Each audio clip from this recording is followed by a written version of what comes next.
और सदन दोनों में बहुत अंतर है।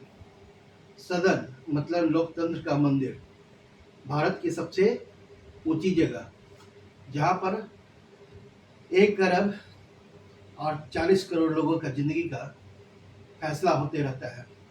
लेकिन आज सदन देख के लगता है, जब भी सदन का समाचार सुनते हैं तो लगता है कि सदन का नहीं सदर का समाचार देख रहे हैं। बात चलती है और अचानक से कब वो बात अभद्र भाषा में, गाली गलौज में और गलत गतिविधियों में लिप्त हो जाती है, पता ही नहीं चलता है।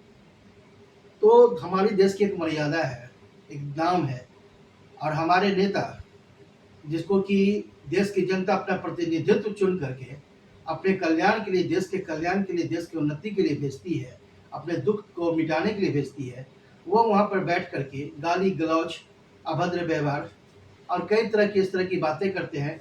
तो सदन में भी इस तरह का बात होना, इससे घटिया बात कुछ हो ही नहीं सकती है। हम बच्चों को सिखाते हैं कि लड़ाई नहीं करो, झगड़ा नहीं करो, शोर मत मचाओ।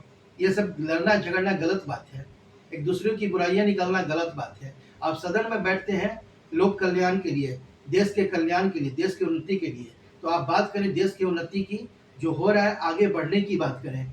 एक दूसरे पे कीचड़ उछालना, एक दूसरे को गाली देना, एक दूसरे की कमियां निकालना, इस चीज के लिए आपको देश की जनता चुन के नहीं भेजती है, बल्कि भेजती है देश की उन्नति के लिए।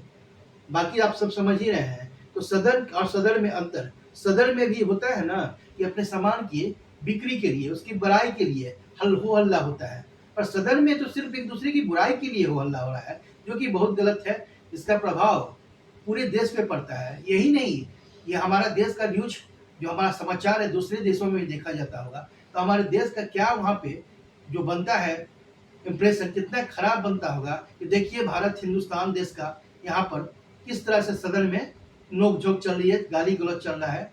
तो ये सब बातें हमारे नेताओं को, जो कि बुजुर्ग हैं और अधिकांश नेता जो कि 60 के पार ही होंगे, तो इन सबको समझना चाहिए। और देश के जो आपका जो देश है उसका इम्प्रेशन कैसा बने, उसकी कैसे वहाँ पे रेखा रूपरेखा बनती है, ये देखना पड़ता है। तो उस अनुसार काम करना चाहिए।